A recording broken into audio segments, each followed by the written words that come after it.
At the end of The Old Man and the Sea, the old man catches a marlin and gets his dignity back, even though the marlin is eaten by sharks on the way back to shore.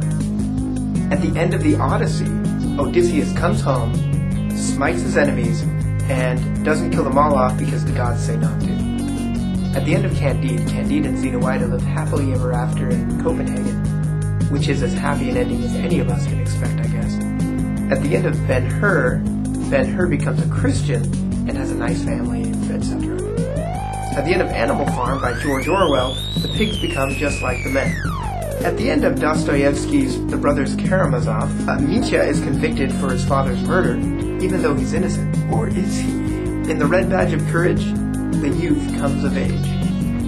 In Great Expectations, Pip comes of age. In A Portrait of the Artist as a Young Man, Stephen comes of age.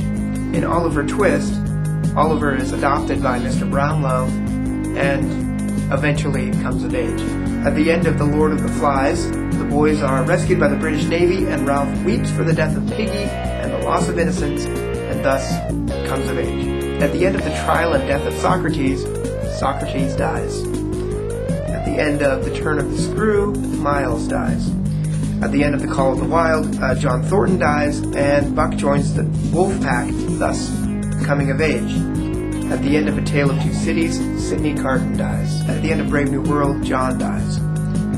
At the end of Moby Dick, everybody dies except for Ishmael. At the end of The Good Earth, Wang Long dies, telling his sons not to sell the land. But then they're looking at each other like they're going to sell it anyway. At the end of The Lord of the Rings, Frodo dies. Kind of. At the end of To Kill a Mockingbird, Atticus Finch dies. Just kidding. He's fine. At the end of Ethan Frome, you know what? I'm not going to tell you how this one ends. It's not very long, as you can see, and it's really good. It has a real zinger of an ending. So why don't you just go out there, check it out at your local library, or pick it up from a bookstore and read it.